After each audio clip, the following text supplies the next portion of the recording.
और पवित्र नाम में फिर से एक बार हम आप सभी का अभिनंदन करते हैं और खास करके आपका शुक्रिया अदा करते हैं, क्योंकि थोड़ा समय हो गया, मैं जस्ट बाहर से आया और तुरंत आपके बीच में उपस्थित हुआ, तो थोड़ा सा मैं लेट हो गया, लेकिन फिर भी क्षमा चाहते हुए आगे की ओर बढ़ता हूं, क्योंकि प्रभु हमें चला रहा है।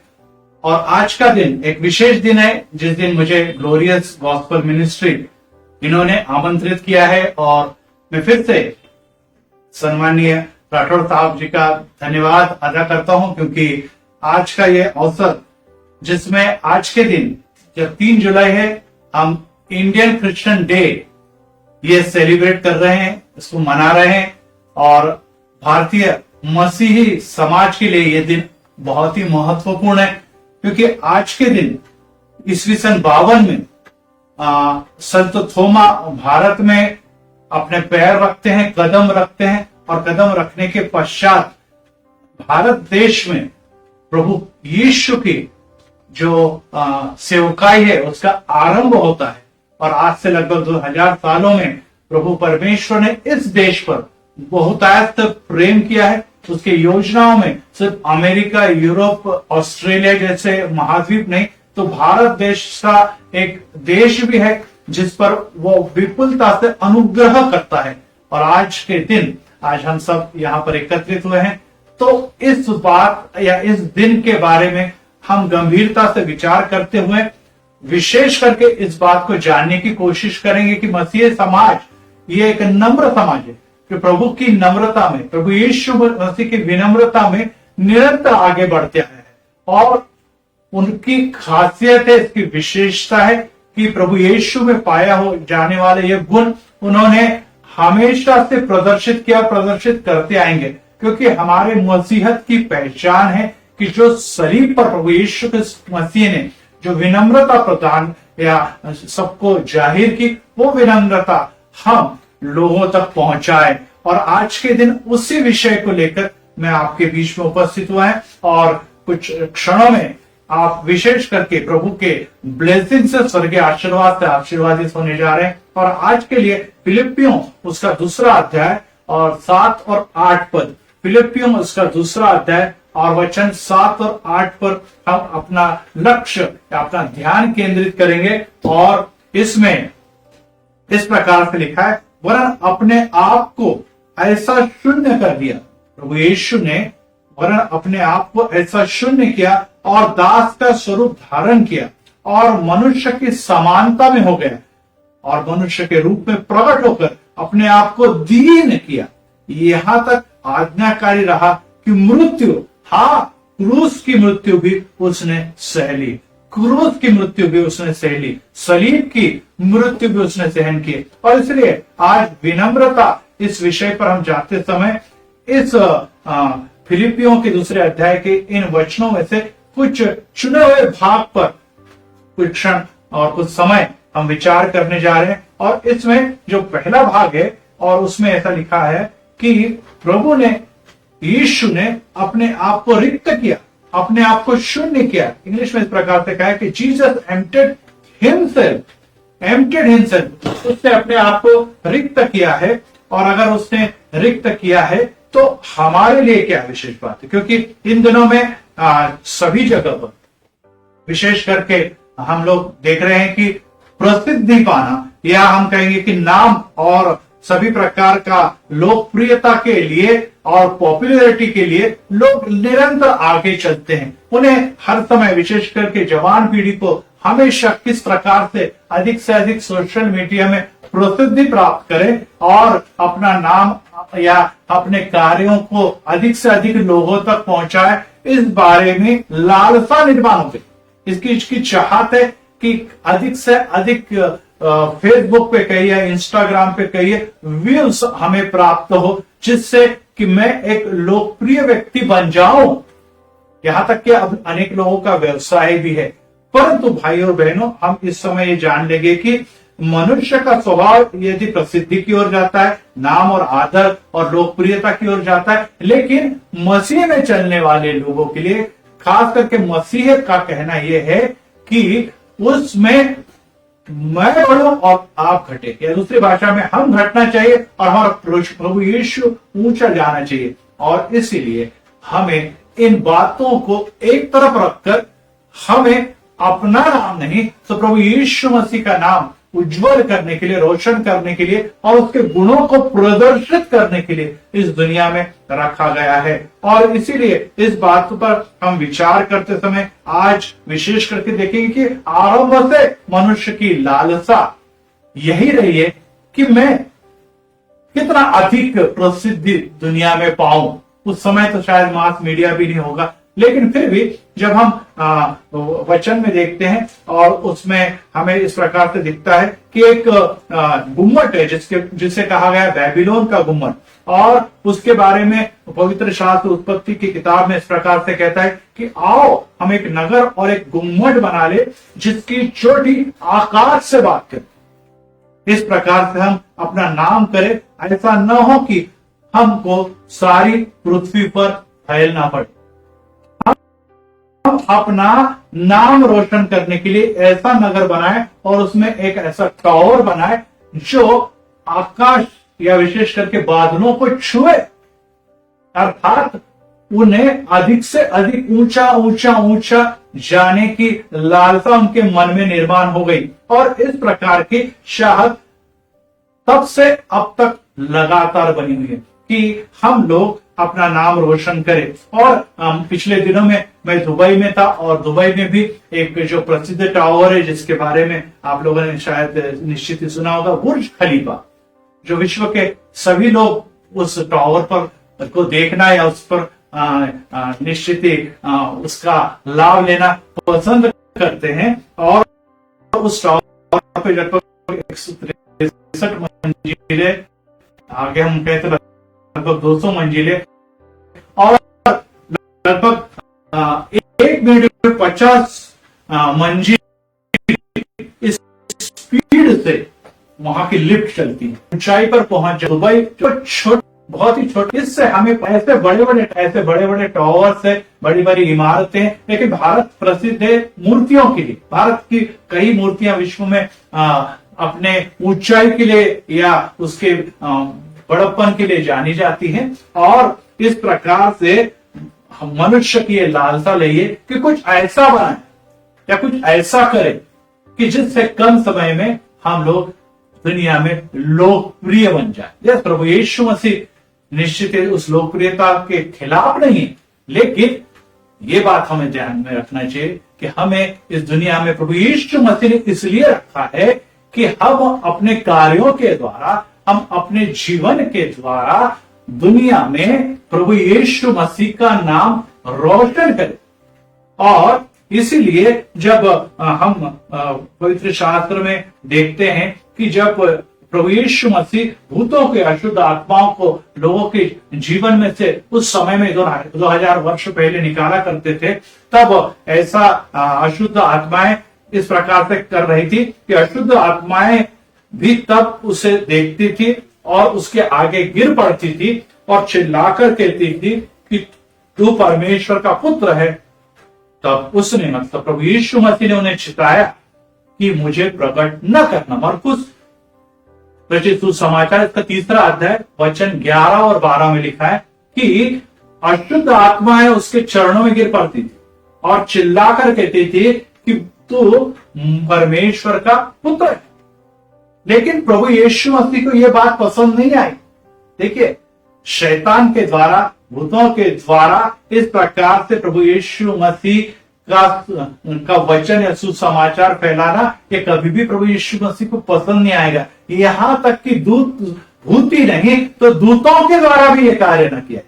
हम जानते हैं कि बहुत बड़ी ख्वाहिश स्वर्गदूतों में भी है कि वो इस प्रकार के प्रभु यीशु मसीह की महानता को जगत में प्रकट करे, लेकिन उन्हें भी यह सुअवसर दिया नहीं गया।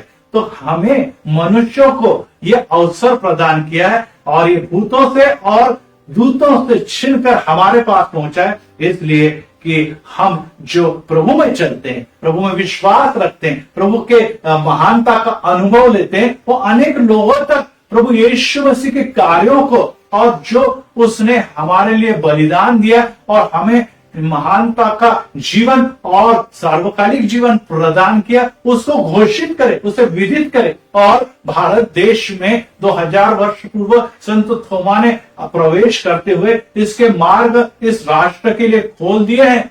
और आज भी राष्ट्र में प्रभु यीशु मसीह का कार्य हम बहुतायत से होते हुए देख रहे हैं, उसका विरोध भी होते हुए हम देख रहे हैं। और इसीलिए ये बात हमें जान लेना बहुत जरूरी है कि हमें प्रभु यीशु मसीह ने विशिष्ट कार्य के लिए निर्मित किया, मनुष्य को भी और निसर्ग या प्रकृति को भी निर्मित किया।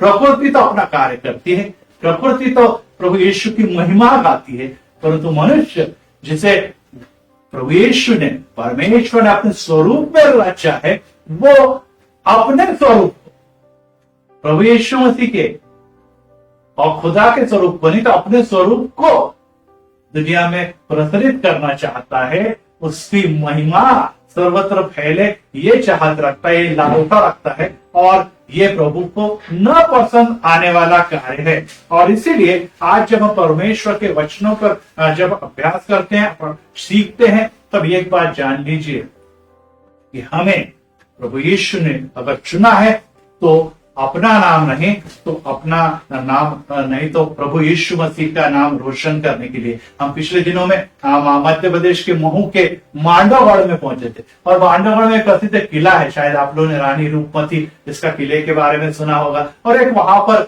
एक प्रसिद्ध गाना रिकॉर्ड हुआ है, और वो गाने के लिए वो मांडवगढ़ काफी जाना जाता है, जहाज महल अधिक जाना जाता है। और वो गाना है कि नाम घूम जाएगा, चेहरा ये बदल जाए, मेरी आवाज ही पहचान। देखिए, नाम और चेहरा ये गुम जाएगा, लेकिन आवाज की प्रसिद्धि, आज भी हम अनेक गायक है जो अपने आवाज के द्वारा प्रसिद्धि पाते, परंतु भाई और बहनों, मैं आपको फिर से कहना चाहता हूं कि ये दुनिया तक ही हमारा नाम सीमित है। इस दुनिया के पश्चात जब हम प्रभु यीशु मसीह के करीब पहुंचेंगे, उस सियोन देश में प्रवेश करेंगे, तो पवित्र शास्त्र में प्रकाशित वाक्य इस प्रकार से कहता है, प्रकाशित वाक्य इसका 2 अध्याय और 17वें वचन में, जो जय पाए उसको मैं गुप्त मन्ना दूंगा, उसे एक श्वेत पत्थर भी दूंगा, और उस पत्थर पर एक नाम लिखा होगा। उस पत्थर पर किसका नाम? हमारा नाम लिखा होगा, जिसे पाने वाले के सिवाय कोई नहीं जानता है, कोई भी नहीं जानेगा। देखिए, प्रभु यीशु मसीह कहता है कि इस आपका शरीर, आपकी प्रसिद्धि, आपका नाम लौकिक, ये सब दुनिया में ही रह जाएगा। आपकी कमाई, आपका धन सब दुनिया में रह जाएगा, यहां तक कि आपका नाम यहां ही तक है। जब आप नए जीवन में, विशेषकर सार्वकालिक जीवन में प्रवेश करेंगे, वहां देखिए नया नाम प्राप्त होगा। जैसे आप पवित्र शास्त्र में देखते हैं कि उत्पत्ति में जब यूसुफ मिस्र में गुलाम के रूप में बेचा गया, वहां पर जब उच्च पद पर पहुंचा, तो वहां के राजा फारो ने उसका नाम यूसुफ से बदलकर पानेह कर दिया, और स्थापना पाने को ऊंचाई पर गद्दी प्राप्त हुई, और उसे उस देश में एक अधिकारी के रूप में सम्मान प्राप्त। भाई और बहन, जान लीजिए, हम यीशु होंगे नए नाम के जीवन के, यीशु मसीह में एक नया नाम भी प्राप्त होने वाला है। इसलिए फिर से प्रभु यीशु मसीह का वचन हमें इस प्रकार से कहता है कि नाम के लिए नहीं तो काम के द्वारा तुम जाने जाओ, और तुम्हारा काम यह है कि तुम्हारा नाम न रोशन हो तो प्रभु यीशु मसीह का काम रोशन हो। तुम घटे, हम घटने, परंतु प्रभु यीशु का नाम उज्जवल हो। और इसी को नम्रता की पहली सीढ़ी कहते हैं। दुनिया का मकसद, दुनिया का तरीका, दुनिया के तौर तरीके अलग है, और मसीह लोगों के जीने का तौर तरीका अलग है। आज से 2000 वर्ष पहले निश्चित संत थोमा भारत में आए, पर उसके पश्चात आने वाले मिशनरियों ने अपने नाम के लिए, अपने शोहरत के लिए काम नहीं किया, तो उन्होंने एक ही काम किया, मुझे धन न मिले, मुझे सब प्रकार की सुविधाएं न मिले, मेरा नाम भले रोशन न हो, परंतु मेरे जीवन के द्वारा मसीहत भारतीय लोगों में जो खोए हुए हैं, जो जीवित खुदा को नहीं जानते, उन तक पहुंचे, और उनके इस बलिदान और त्याग के द्वारा ही न सिर्फ भारत में बल्कि विश्व के हर कोने में आज मसीहत क्रिश्चियनिटी फैल चुकी है। उन्होंने अगर अपने नाम के लिए काम किया होता तो निश्चित ही आज ये कार्य हुआ ना होता, परंतु प्रभु यीशु के समान जिन्होंने अपना नाम नहीं तो अपने कार्यों के द्वारा, अपने जीवन के द्वारा प्रभु यीशु मसीह को परमेश्वर को ऊंचा उठाया, उसकी योजना को ऊंचा उठाया, आज वह हमारे लिए एक आदर्श बन गया है। उसी के पश्चात दूसरी बात अगर हम देखें तो प्रभु यीशु मसीह ने सिर्फ अपने आप को नहीं तो को नम्र नहीं किया, तो नम्रता का एक स्वरूप है कि उसने अपने आप को दास का स्वरूप, गुलाम का स्वरूप, द फॉर्म ऑफ स्लेव के रूप में दुनिया में प्रदर्शित किया। देखिए गुलाम, आप कई बार हम लोग गुलाम को बहुत सहजता से लेते हैं, लेकिन अगर हम उस समय में गुलाम पद्धति थी, दास प्रथा थी और लोगों को खरीदा और बेचा जाता था, और जिस प्रकार से एक वस्तु जिसे हम खरीदते हैं वो हमारे उपयोग में आती है, तब तक हम उसका बहुत अच्छा उपयोग करते हैं। जब वो कोई उपयोग की नहीं रहती तो उसको हम फेंक देते या उसे नष्ट कर देते। ठीक उसी वस्तु के प्रमाण के समान इस दास का उपयोग करने वाले मालिक और परिस्थिति उस समय में थी, और उस दास को न तो वेतन मिलता था, न ही उसके काम करने का कोई समय था जिसको लेबर लॉ कहते हैं, उसका कोई पता ही नहीं था। जो उसका स्वामी है वो जब तक जो दे वो ले लेते थे खुशी से, न दे तो भी हमें काम तो करना ही होता था। और यहाँ तक कि दूसरों की सेवा करते करते अगर मालिक की या स्वामी की इच्छा हो कि वो गुनाह कर रहा है तो उसकी मौत की सजा भी देने का अधिकार उसे प्राप्त था। वो दूसरे को भी बेच सकता था, जैसे यूसुफ को हमने देखा है कि इस्माइल लोगों ने पोटीफर नाम के व्यक्ति को बेच दिया। तो ये बेचने की प्रक्रिया भी निरंतर चलती थी, और ये गुलामों का एक ही कार्य था कि वो अपने स्वामी की सेवा करे और सेवा करते हुए अपने जीवन को व्यतीत करे। आज फिर से हम जब प्रभु यीशु मसीह की तरफ देखते हैं तो यीशु मसीह ने भी अपने शिष्यों के पैर धोए, पांव धोए। बहुत कठिन बात। आप सोचिए कि शिष्य, जिसमें से लगभग 6 या 7 शिष्य जो थे वे थे फिशर या मछली पकड़ने वाले लोग, अर्थात वो समाज में कोई उच्च वर्ग से नहीं आते थे। फिर भी हमें ये देखने को मिलता है कि उनके पैर प्रभु यीशु मसीह ने स्वामी होने के बाद भी धोए, और इसके द्वारा एक नई रिवायत प्रभु यीशु मसीह ने खड़ी कर दी कि अगर आपको मेरा शिष्य होना है तो निरंतर आपको भी मेरे प्रमाण, मेरे समान अपने जीवन को व्यतीत करना। इन दिनों में आप सोचिए कि मनुष्य का स्वाभिमान है, मनुष्य को खुद के बारे में बहुत सारी बातें आगे बढ़े इसके बारे में विचार करते हैं, लेकिन हम लोग कई बार ये करने से भूल जाते हैं कि हमारे पास धन है, पैसा है, हम किसी के सामने क्यों झुके, हम किसी के सामने क्यों अड़चन प्रकट करें, क्योंकि यह हमें देखने को नहीं मिलता। और इसीलिए ये बात हमें अच्छी तरह से सीख लेना है कि चेले और शिष्यों ने भी उसके योजना को आगे आगे आगे चलते रहे, बढ़ते रहे, और उसका परिणाम यह हुआ कि उन्होंने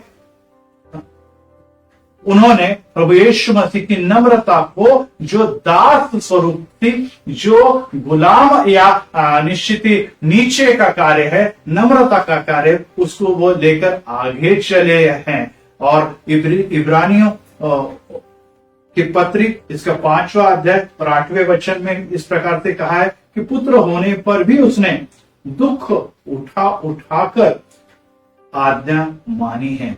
और इस प्रकार से दुख उठाना यह गुलाम या दास की प्रवृत्ति होती है। और इसीलिए जब हम देखते हैं कि स्वर्गदूतों को इस प्रकार से कहा गया है कि स्वर्गदूत जो होते हैं उन्हें इब्रानियों के पहले अध्याय 14वें वचन में कहा है कि सेवा टहल करने वाली आत्मा।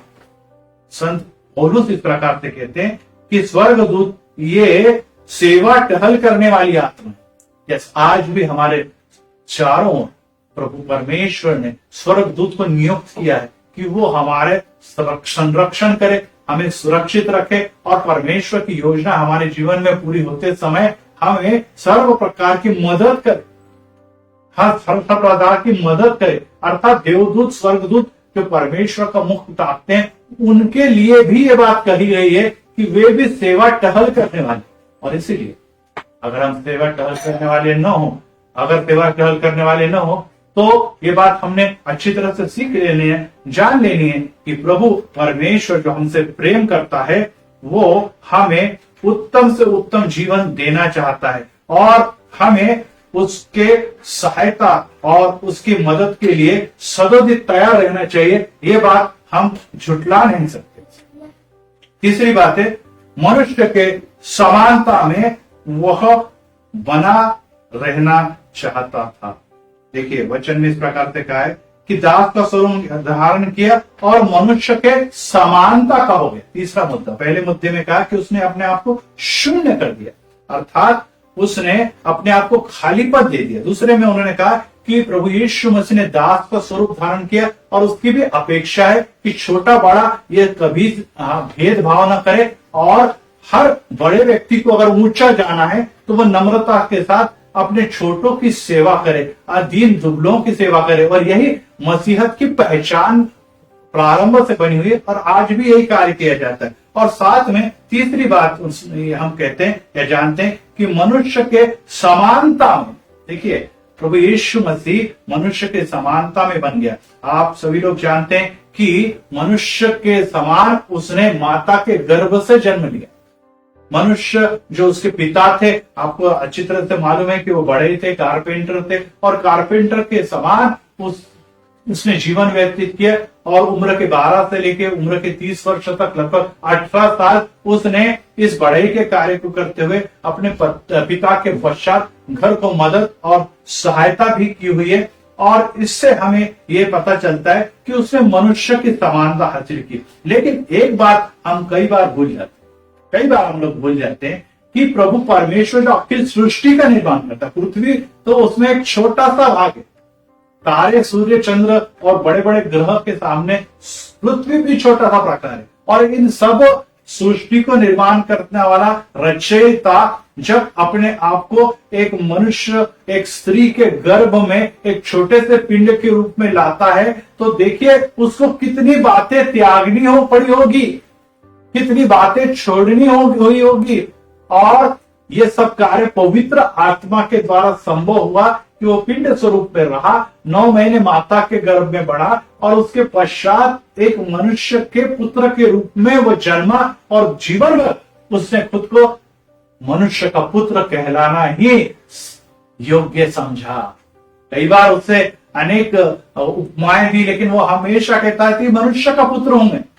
और मनुष्य के पुत्र के रूप में उसने सिर्फ जिया नहीं तो मृत्यु भी सहन की है।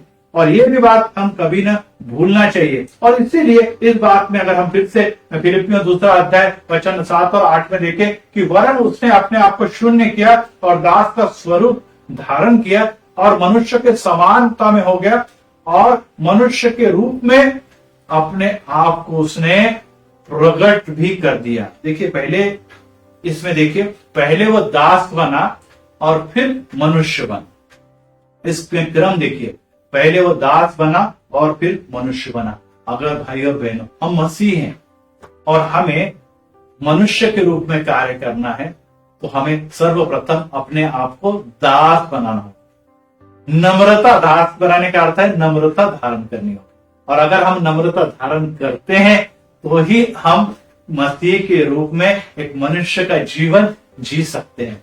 पर मनुष्य का पुत्र बनने से पहले उसने अपने आप को दास का स्वरूप धारण किया, एक गुलाम का स्वरूप धारण किया, एक सेवकाई करने वाला व्यक्ति का स्वरूप दिया और उसके बाद वो मनुष्य के पुत्र के रूप में सेवकाई करता है। आज एक बात हम लोग जान ले और अच्छी तरह से हम लोग जान लेते हैं कि हम मिट्टी और धूल से बने हुए हैं। और भजन संहिता 103 13वें 14वें और 15वें वचन में इस प्रकार लिखा है कि कोई वह हमारी सृष्टि जानता है क्योंकि वह स्मरण करता है कि मनुष्य मिट्टी ही है, मनुष्य की आयु घास के समान, वो मैदान के फूल के समान खुलता है तो पवन लगते ही ठहर नहीं सकता और न ही वो अपने स्थान में फिर मिलता है। मनुष्य मिट्टी है, मनुष्य धूल है और धूल से बना हुआ है, मिट्टी से बना और मिट्टी में मिल जाए। आप याद रखिए कि पहले धूल और फिर उसके बाद मिट्टी। धूल से निश्चित ही हम झटक कर उसे यूं ही छोड़ देते क्योंकि धूल का अधिक महत्व नहीं, वो नुकसानदायक है। परंतु धूल जब मिट्टी में बदल जाती है, धूल जब मिट्टी में बदल जाती है तो वह जो है वो अनाज देती है और उसके द्वारा हमें विभिन्न प्रकार के ब्लेसिंग्स प्राप्त होते हैं और खेती प्राप्त होती है उसके ऊपर, पर धूल के ऊपर खेती नहीं होती। इसीलिए भाई और बहनों, अच्छी तरह से जान लीजिए कि अगर हम दास नहीं बन पाए तो हम मनुष्य प्रभु यीशु मसीह के रूप में कभी भी बन नहीं सकते। और इसीलिए प्रभु यीशु मसीह में जो धूल बनते, जो पहले धूल बनते, जो धूल के समान जीवन जीते हैं, जो हवा से इधर उधर उड़ जाती है, उसका कोई भी महत्व नहीं। ऐसे महत्वहीन व्यक्ति को प्रभु यीशु मसीह इस प्रकार से कहता है कि तुम मेरे दृष्टि से अनमोल हो। अग्नि से न डरो क्योंकि वह उसे जला नहीं पाएगी, पानी से मत डरो क्योंकि वह डुबा नहीं पाएगी, क्योंकि आप मेरे हो और आप मेरी दृष्टि से अनमोल हो। लेकिन कब? जब आप अपने आप को मनुष्य का स्वरूप देने के लिए अपने आप को धूल के समान समझो, जिसमें कोई भी पात्रता नहीं, और इस अपात्र व्यक्ति को जब सामर्थ्य प्राप्त होता, पेंटिकॉस्ट के दिन जब मंडली की स्थापना हुई उस दिन जो सामर्थ्य आकाश से उतर आया, उस सामर्थ्य के द्वारा उन्होंने संपूर्ण दुनिया में हलचल मचा दी, तहलका मचा दिया। और आज पृथ्वी के सिरे में हर सिरे और कोने तक प्रभु के इस सुसमाचार को फैलाया गया। ये पवित्र आत्मा का महानता का कार्य है, जिससे इन नर और मनुष्य के समानता में जीने वाले जो सेवकाई करने वाले सेवकों ने सब जगह फैलाया। और आज फिर से हम अपने हृदय को जांचे, स्वयं आत्म परीक्षण करें कि मैं प्रभु के लिए जी रहा हूं तो मैं और अपने जीवन में नम्रता धारण किए हूं या नहीं। और इसीलिए परमेश्वर का वचन इस प्रकार से कहता है भजन संहिता में कि वो कंगाल को मिट्टी से उठाकर, कंगालों को मिट्टी से उठाकर अधिपति के पंक्ति में बिठा देता, मिट्टी से उठाकर अधिपति के पंक्तियों में बिठाने वाला हमारा जीवित परमेश्वर है। इसलिए आज अगर हम गिरे हैं, आज हम परेशानी में हैं, आज हम दुख में हैं और आज हम अकेले हैं, आज हमें अनेक सुविधाएं प्राप्त नहीं, हमारे घर में गरीबी है, हमारे घर में अलग विविध प्रकार की बीमारियां हैं और हम कहते हैं कि हमें कोई जानता नहीं, हमें कोई मानता नहीं। परंतु एक बात ध्यान में रखिए, अब भी अगर हम नम्रता से प्रभु यीशु की तरफ देखेंगे और प्रभु यीशु को अपना जीवन देंगे, तो उसकी आज्ञाओं का पालन करेंगे, तो प्रभु यीशु मसीह आज भी कहेगा यद्यपि तू मिट्टी है और मिट्टी में मिलेगा, लेकिन मेरे दृष्टि से तू अनमोल है, आप अनमोल है। धीरज न खोए, धीरज न खोए, क्योंकि प्रभु परमेश्वर आपसे विपुलता के साथ प्रेम करता है। आज भी आपको वो महानता से चलाना चाहता है। जैसे नबूकदनेस्सर के बारे में आपने सुना होगा कि नबूकदनेस्सर ने 3 व्यक्ति थे जिसका नाम था शद्रक, मेशक, अबेदनगो, इनको सजाए मौत दी क्योंकि उसने उनके खुदा को ठुकरा दिया था और उसकी आराधना करना उन्होंने योग्य नहीं समझा। और उसने जो सजा दी थी और वो सजा ये थी कि उन्हें जीवित जला दिया जाए। और इसलिए इस अग्नि के कुएं में जब 7 गुना तप्त भट्टी का स्वरूप दिया गया और शद्रक और मेशक अबेदनगो को उसमें डाला गया, तो एक बात रखे कि जो बातें वे अपने मुख से नहीं कह पाते, जो बातें वे बता रहे थे कि हमारा खुदा जिंदा खुदा है और उसके सामने ही हम नतमस्तक होते हैं, ये बात वो बता रहे थे, लेकिन कोई भी उस पर विश्वास नहीं करता था। उस दिन जब उन्हें अग्नि में डाला गया, उस दिन ये बात कितनी प्रभावी है और कितनी सत्य है, कि राजा और उस समय के प्रजा ने भी जान लिया। उन्होंने देखा कि वहां पर सिर्फ शद्रक, मेशक, अबेदनगो ये 3 नहीं तो चौथा व्यक्ति भी है, और न सिर्फ तो चौथा व्यक्ति वो अग्नि में है, वो उनका सिर्फ बचाव कर रहा है, परंतु वो जीवित खुदा है, वो प्रभु यीशु मसीह है। वो भाई और बहनों, जब हम अग्नि में तप रहे हैं, जब अग्नि में जल रहे हैं, तो ये अवसर है कि हम आपको कुछ कहने की जरूरत नहीं, देखने वाले कहेंगे इस दुख में, इस तकलीफ में, इस बीमारियों में वो अकेला नहीं है। तो उसका जीवित खुदा उसके जीवन में, उसके संसार में यही कहता है कि न घबराएं। देखिए, दुनिया की दृष्टि में आपका कोई महत्व हो ना हो, समाज और देश की दृष्टि से आपके पास धन पैसा ना हो, गरीबी आपके जीवन में छाई हुई है, सभी प्रकार के अत्याचारों से आप घिरे हुए, लेकिन न घबराए। अब समय आ गया कि इस अग्नि परीक्षा के समय मैं आपके जीवन में, मैं आपके परिवार में उतर आऊंगा और मेरे उपस्थिति में लोगों का दर्शाऊंगा। हालेलुया! कितनी बड़ी बात है कि हमारा खुदा हमारे जीवन में खुद की उपस्थिति, जैसे शद्रक मेशक अबेदनगो के अग्नि परीक्षा में उसने दर्शाई, वैसे दिखेगी और लोग कहेंगे कि सच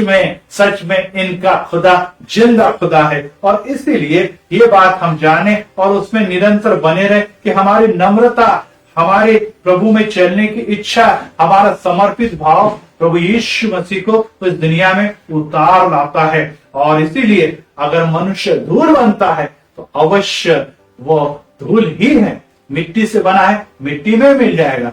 परंतु एक बात याद रखिए कि हम अगर मिट्टी से बने हुए तो हम लाभदायी फल देने वाले व्यक्ति है, और ये हमारे जीवन में दिखना जरूरी है। चौथा मुद्दा जो उसकी तरफ मैं आपको ले जाऊंगा, उसमें इस प्रकार से कहा गया है कि वो जो था वो आज्ञाकारी बना, वो आज्ञाकारी, ओबीडियंट टिल डेथ, मृत्यु तक आज्ञाकारी बना। देखिए भाई और बहनों, अनेक बार हम अच्छे दिन हमारे जीवन में आते हैं और अच्छे दिन आने के बाद हम खुश होते हैं, हम निश्चित आनंदित होते हैं, हम प्रभु की महिमा करते हैं, प्रभु की स्तुति करते हैं कि प्रभु जी आपने हमें उत्तम ज्ञान दिया है, आपने हमें उत्तम शिक्षण दिया, हमें उत्तम नौकरी दी है, हमारे घर में समृद्धि पल बढ़ रही है। और ऐसे अवस्था में हम खुश होकर प्रभु की महिमा करते हैं। लेकिन विपरीत परिस्थिति जब हमारे जीवन में आ जाती है और जब हम निश्चित कठिनाई में आगे बढ़ते हैं और हमारे जीवन मौत से भी बदतर हो जाती है, उस समय हम कई बार खुदा को दोष देते हैं। और फिर से जान लीजिए बहनियों कि आपके प्रति उसकी योजनाएं, उसके संकल्प हमेशा से महान रहे। उसका वचन इस प्रकार से कहता है, जब तू माता के गर्भ में पिंड स्वरूप में ही था तब से मैंने तुझे चुन लिया है। यह हम उसके चुने हुए लोग हैं। हमारे जीवन का भले दुनिया की दृष्टि से कोई भी महत्व नहीं है, परंतु हम प्रभु यीशु के अनमोल, महान और रक्त से, लहू से खरीदे हुए लोग हैं। तो इसलिए प्रभु यीशु मसीह हमारे जीवन का और हमारी जिंदगी का महत्व जानता है, और इसलिए निराश न हो और मृत्यु तक जैसे प्रभु यीशु मसीह आज्ञाकारी बना रहा, ये बातें हमें सीखनी जरूरी है।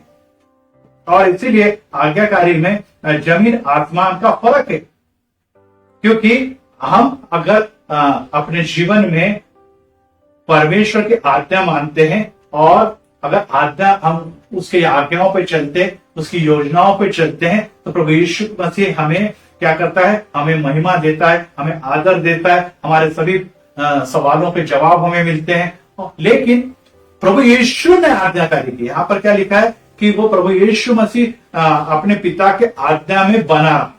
प्रभु यीशु मसीह का आज्ञा पालन और हमारा आज्ञा पालन में फर्क है। देखिए, प्रभु यीशु मसीह पहले से आज्ञा पालन करता रहा और अब भी आज्ञा पालन करता। हम पहले आज्ञा पालन नहीं करते थे, परंतु अब आज्ञा पालन कर रहे हैं।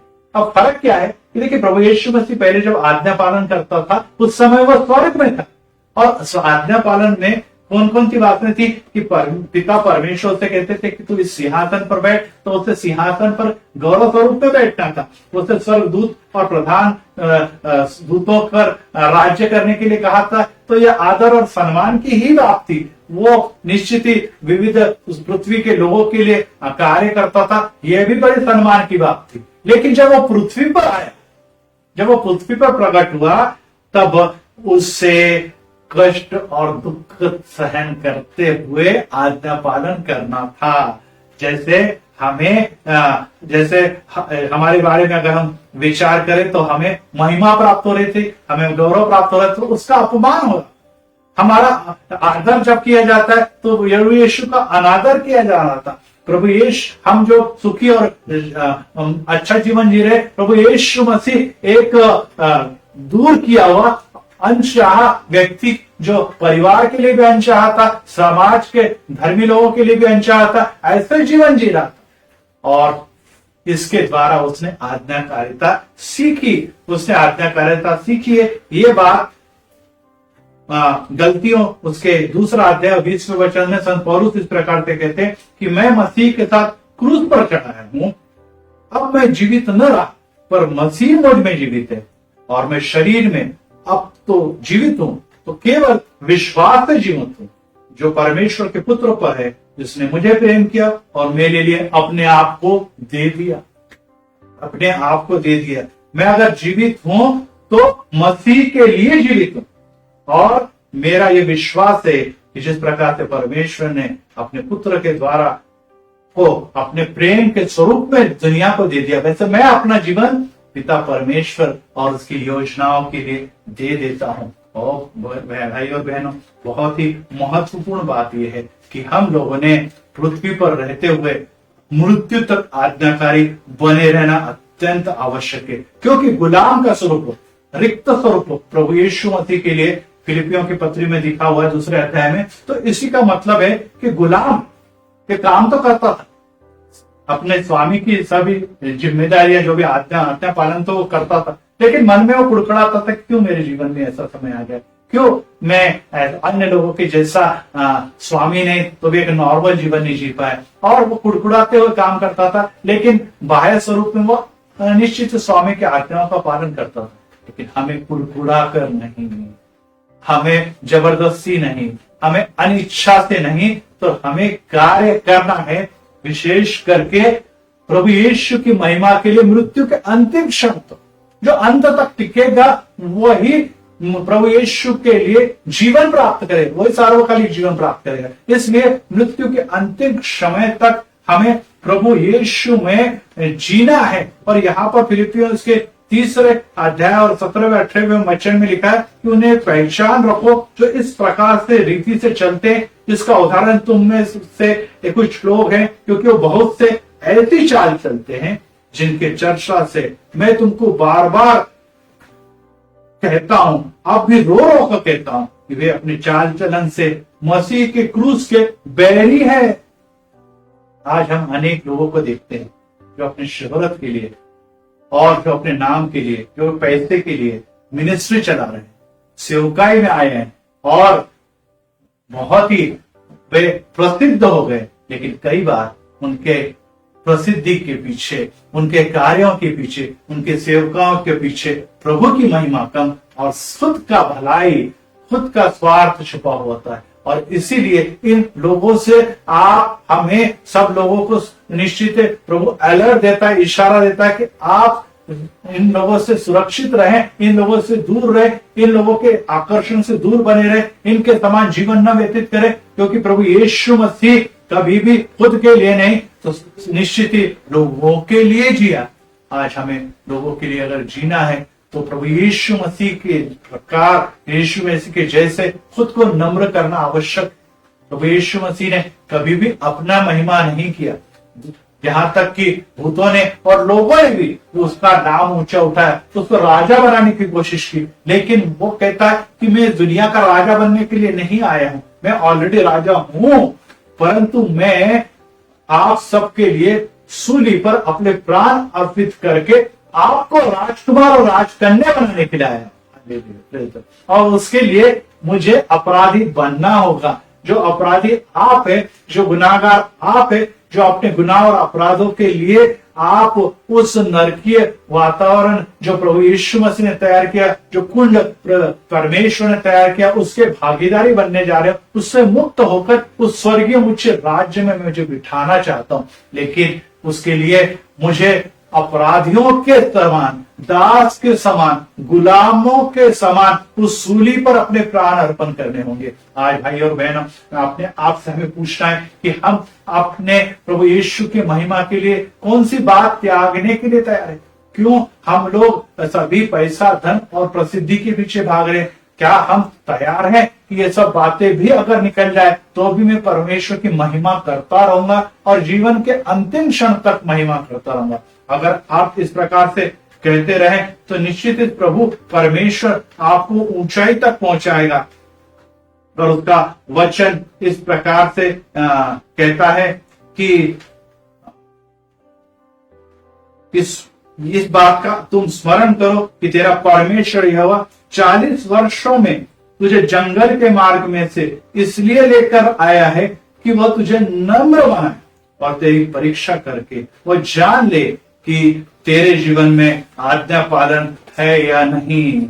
40 वर्ष तक गुलामी से छूटने के पश्चात व्यवस्था विवरण में 8 और दूसरे वचन में परमेश्वर मूसा के द्वारा अपने लोगों से कहता है कि इस बात का तो स्मरण कर कि तेरे में बदल लाने के लिए, तुझे नम्र बनाने के लिए इस 40 वर्षों के कार्य समय में मैंने आपको जंगल की कठिनाइयों में चलाया, तकलीफों में से गुजारा। 11 दिन की यात्रा थी मिस्र से लेके तो हम लोग देखते कनान देश की, लेकिन उसके लिए उन्होंने 40 वर्ष व्यतीत किए। क्यों? क्योंकि वे नम्र नहीं बने। आज भाई और बहनों विशेष करके विचार कीजिए, प्रभु ने आपके लिए उन्नति, प्रगति, यश ये आपके करीब ही रखा हुआ है। उसकी यही इच्छा है कि जल्द से जल्द आप दुनिया के भी सभी प्रसिद्धियों को प्राप्त करें। इसलिए उसका वचन हमें कहता है कि पहले उसके धर्मिकता और उसके राज्य के लिए हम प्रयत्न करें, फिर दुनिया की सभी बातें मैं आपको दूंगा। लेकिन कई बार हम अपने जीवन में कहते हैं कि प्रभु जी मुझे अच्छी नौकरी मिले, मुझे अच्छा पति या मुझे अच्छी पत्नी मिले, मेरे संसार के हर सुख सुविधाएं मुझे प्राप्त हो और नौकरी में मुझे प्रमोशन मिले, मैं समाज में अच्छी तरह से जाना जाऊं, मंडली में मेरा कार्य दिखे, और ये सब अगर दिखता है तो मैं आपके राज्य के लिए कार्य करूंगा। और ये स्वार्थी भाव के कारण उनके जीवन की नम्रता नष्ट होती जाती। आज हम जब क्रिश्चियन डे मना रहे हैं तो इसमें हम लोग अच्छी तरह से जानते हैं कि उन प्रेरितों ने अपने राष्ट्र को छोड़ दिया, अपने लोगों से हट कर गए, और वो जिस राष्ट्र में प्रभु यीशु उन्हें ले जाना चाहता उस राष्ट्र में मरने तक उन्होंने सेवकाई की और वो वहीं मर गए। आज भले सेंट थॉमस कहिए या सेंट पीटर कहिए या ऐसे बहुत सारे सेंट के नाम पर बड़े बड़े शहर है, बड़े बड़े इमारतें हैं, बड़ी बड़ी संस्थाएं, उस वक्त उन्हें कोई जानने वाला नहीं था और वे यीशु मसीह के समान रक्त साक्षी हो गए। लेकिन फिर भी वे नम्र बने रहे क्योंकि वो अच्छी तरह से जानते थे कि आज जब हम इस दिन को सेलिब्रेट कर रहे तो उस दिन में उन्होंने अपना सब कुछ प्रभु यीशु मसीह के लिए छोड़ दिया, क्योंकि प्रभु यीशु मसीह ने स्वर्ग के राज्य को हमारे लिए त्याग दिया। तो हमारा भी कर्तव्य कि प्रभु यीशु मसीह के लिए अपने जीवन में कुछ त्याग करें। कुछ जो बातें हमें अच्छी लगती है परंतु प्रभु यीशु मसीह को अच्छी नहीं लगती, उससे दूर रहें। अपना नाम नहीं तो प्रभु यीशु मसीह का नाम अपने जीवन और कार्यों के द्वारा रोशन हो। और अब जब हम ये प्रयत्न करते हैं तो प्रभु यीशु मसीह के स्वर्गीय आशीर्वाद या ब्लेसिंग जो हमारे लिए हमारे जन्म से पहले ही प्रभु यीशु ने चुन ली है या तैयार की है, उसका पैकेज हमें हर व्यक्ति को प्राप्त हो। और इसीलिए जब एक महान सेवक जो विलियम कैरी है, जो 200 साल पहले भारत देश में आए, आप सभी लोग उनके बारे में जानते हैं कि पहले भारत का विश्वविद्यालय की स्थापना करने में विलियम कैरी का बहुत बड़ा योगदान था। भारत की बहुत सी भाषाएं उन्होंने सीखी। जिस महाराष्ट्र से मैं आज संदेश दे रहा हूँ, मैं क्षमा चाहता हूँ कि मैं मराठी में बोलता हूँ, लेकिन आज हिंदी में बोलने का प्रयास कर रहा हूँ क्योंकि हमारी चर्च जो है वो मिनिस्ट्री है, वो मराठी मिनिस्ट्री है। लेकिन फिर भी मुझे क्षमा करें। और उस मराठी भाषिक लोगों के लिए भी जो पवित्र शास्त्र या बाइबल जिसको हम कहते हैं, वो भी विलियम कैरी की देन है। और एक समय आया कि उसके इस कार्यों के लिए, उसका गौरव करने के लिए एक बड़ी सभा का आयोजन किया गया और उसमें विविध समाज के लोग, धर्म के लोग इकट्ठे हुए और साथ में कुछ ब्रिटिश लोग भी, जो आर्मी के लोग थे, ऑफिसर थे, वे भी आए। और जब उनके गौरव का समय आया तब एक बात सबने उनके बारे में कुछ ना कुछ कही। लेकिन कुछ जो ऑफिसर थे वे आजू बाजू में अन्य ऑफिसर से बातचीत करते हुए कहते कि इस व्यक्ति को तो हम शुरू से पहचानते, ये व्यक्ति एक मोची था, ये व्यक्ति जो था वो जूते सिलने वाला व्यक्ति था। और ये बात विलियम कैरी के कानों तक पहुंच गई। और विलियम कैरी ने खड़े होकर तुरंत कहा, जी सही बात है कि मैं निश्चित ही जूते के व्यवसाय से या चप्पलों के व्यवसाय से आगे आया हूं, लेकिन आप ये बात समझ लीजिए कि मैं मोची व्यवसाय में बाटा या कोरोना जैसा बड़ा व्यवसायिक नहीं था, तो मैं निश्चित ही जो जूते सिलने वाला सर्वसाधारण व्यक्ति था। जी हाँ, कई बार हम प्रसिद्धि पाने के बाद अपने पुराने जीवन को कोई हमें फिर से उसको बताए, हमारे कमी और घटी को दोहराए, हमें अच्छा नहीं लगता। लेकिन यह व्यक्ति खुलकर बोलता, मैं जूता व्यवसायिक नहीं था, तो एक साधारण मोची था। जी हाँ भाई और बहन, हमारे पुराने दिनों को हम न भूले कि हम पापों में थे, हम अधर्मों में थे, हम वही कार्य करते थे जो अपने को अच्छा लगता था, हम वो कार्य करते थे जो दुनिया के अन्य लोग कार्य करते थे। लेकिन फिर भी अपात्र जैसे हम जैसे लोगों को प्रभु यीशु मसीह ने चुन लिया, हमें उन्हें अलग किया और हमें एक सेवकाई दी जिसके द्वारा कि प्रभु की महिमा हो। और ऐसे अवस्था में हम ये न भूले कि हम कहां से आए, हमें गरीबी में थे और प्रभु से दूर थे, आज हम प्रभु में हैं, लेकिन फिर भी हम गरीबों के समान हम नम्रता से व्यवहार करें। और जिसमें प्रभु यीशु मसीह ने इस प्रकार से कहा है कि अपने आप को शून्य कर दिया, दास का स्वरूप धारण किया, मनुष्य के समानता में हो गया और मनुष्य के रूप में प्रकट होकर उसने अपने आप को मनुष्य के रूप में प्रकट करके इतना दीन कर दिया कि वो आज्ञाकारी रहा और आज्ञा अंत क्षण तक वह आज्ञाकारी बना रहा, ओबीडिएंट टिल डेथ। और इसके द्वारा उसने अखिल सृष्टि को इस बात के लिए बताया कि जो मैं आपके लिए दे रहा हूं, जो मैंने आपको जीवन जीकर दिखाया है, जिस प्रकार का जीवन मैंने आपके सामने प्रदर्शित किया है, जिस प्रकार का जीवन हमें पवित्र बाइबल में दिखाई देता है, वैसा प्रभु यीशु मसीह हमारे जीवन में उतरा है। यस, और अगर उसमें उतरना है तो आज के इस दिन जब दुनिया भर में इंडियन मिशनरी डेज हम लोग एंजॉय कर रहे हैं और प्रस्तुत कर रहे हैं, उस दिन प्रभु मसीह हमें ये बता रहा है कि हम नम्रता में बने रहे, क्योंकि हमारी नम्रता हमारे लिए उच्च स्थानों पर हमें ले जाती है। हमारा क्रोध, हमारा भड़कना, हमारा अन्याय और निश्चित ही अपने आप को ऊंचा उठाने का प्रयास निश्चित ही प्रभु यीशु मसीह को पसंद आने लगा। शायद हम लोग बढ़ भी जाएं, शायद हम उन्नति भी कर जाएं, परंतु हम प्रभु यीशु मसीह से दूर जाकर कितना भी कमा ले, कितना भी नाम रोशन करे, उसका कोई भी अर्थ नहीं। क्योंकि प्रभु यीशु मसीह हमें यह कहता है कि अगर तुम घटते हो परंतु तुम्हारे द्वारा मेरा नाम ऊंचा उठाया जाता है, तो ऐसी नम्रता, इसकी दखल, इसके बारे में जो नोंद या इसके बारे में हर बात प्रभु यीशु मसीह उसके उस डायरी में लिख रहा है, जो ये कहती है कि शाबाश भले और विश्वासु लोगों, हम आप जो छोटा सा कार्य उसके प्रति विश्वासु बने रहे, आने वाले दिनों में आपको बड़े बड़े कार्य दिए जाएंगे। यस, स्वर्ग में ऊंचे कार्य, उच्च पद और उच्च मुकुट के लिए हम अगर अपेक्षारत हैं, तो पृथ्वी में हर काम हमें करना है। मदर टेरेसा जो परदेश से भारत में आई और एक शिक्षक के रूप में कार्य करना आरंभ किया, लेकिन जब उसने उस गरीबी को देखा, उस पीड़ा को देखा, तो उसका मन निश्चित कंपेशन से भर गया है। वो उन लोगों को देखकर मन में कहने लगे कि सही में शिक्षा की अपेक्षा इनका जीवन महत्वपूर्ण है, इसके लिए हमें कार्य करना है। और चैरिटी होम के द्वारा उसने ये सेवकाई की कि वो अनाथों को, गरीबों को, लाचारों को, कुष्ठ रोगियों को अपने सीने से लगाकर उन्हें सामान्य जीवन देने लगे। और इसीलिए उसने कभी नाम के लिए, कभी पद के लिए, कभी ऐश्वर्य के लिए काम किया नहीं, प्रसिद्धि के लिए काम किया नहीं। फिर उसके मृत्यु के पश्चात न सिर्फ उन्हें संत घोषित किया, बल्कि भारत रत्न का अवार्ड भी भारत जैसे देश में उसे प्राप्त हुआ। इससे ये बात समझ लीजिए कि अगर जीवन के अंत सांस तक हम लोग प्रभु में नम्र बने रहे और प्रभु के समान अपनी सेवकाई हम सबको प्रदर्शित करते रहे, तो आने वाले दिनों में प्रभु परमेश्वर हमको ऊंचा उठाएगा।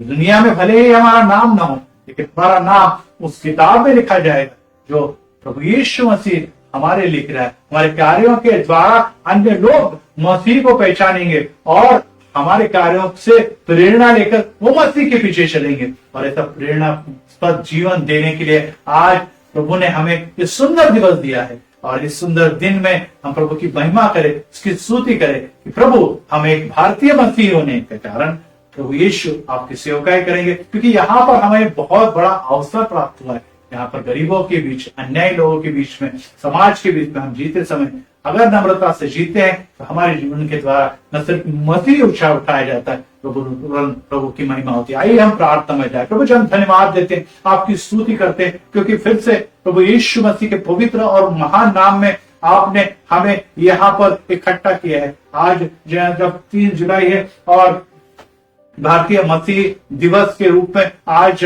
हम लोग इसे सेलिब्रेट कर रहे हैं, और उस दिन हमें फिर से आपने नम्रता की ओर आकृष्ट किया है और ये बताया है कि जो नम्रता, जो दीनता, जो दास स्वरूप धारण करना प्रभु यीशु मसीह आपके जीवन में बना था, वो ही हमारे जीवन में भी आ जाए और इसके द्वारा ही जो कुछ कार्य होगा वो सही मायने में आज्ञा पालन का कार्य होगा। लेकिन कई बार हम परेशानी, हम गरीबी में, हम अत्याचार में, हमारे कौटुंबिक समस्याओं में, हमारी विविध प्रकार की बीमारियों में, हमारे स्ट्रेस में कई बार भूल जाते हैं कि प्रभु यीशु मसीह ये जीवन में हमारे कार्य कर रहे हैं। ये अग्नि परीक्षा का समय है और इस अग्नि परीक्षा से एक दिन जब हम बाहर निकलेंगे तो निश्चित ही प्रभु यीशु मसीह उस अग्नि परीक्षा में खड़ा होकर अन्य लोगों को दर्शन देते हुए सही में इस अग्नि परीक्षा में हमारा जो कार्य है वो वृद्धिगत करेगा और कि अन्य लोगों को स्पर्श करेगा। बीमारी में जो है इस समय, विविध कष्टों में जो है, जो लाचार है, जो बहके हुए, जो डरे हुए, जो खौफ में, प्रभु यीशु के नाम में पवित्र आत्मा के सामर्थ के द्वारा उनके जीवन से ये सब बातें निकल जाए। शैतान के बंधन में, जादू टोना, ब्लैक मैजिक से बंधे हुए लोगों के लिए प्रभु यीशु में हम प्रार्थना करते हैं कि उन्हें सभी इस बाधा से दूर किया जाए और उन्हें मुक्ति प्राप्त हो। और साथ में फिर से हम ये अपेक्षा करते हैं कि प्रभु यीशु में प्राप्त जीवन हमें उन्नति, प्रगति और ऐश्वर्य प्रदान करे। प्रभु यीशु मसीह के मीठे और मधुर नाम में सुनते हैं। आमीन, आमीन, आमीन।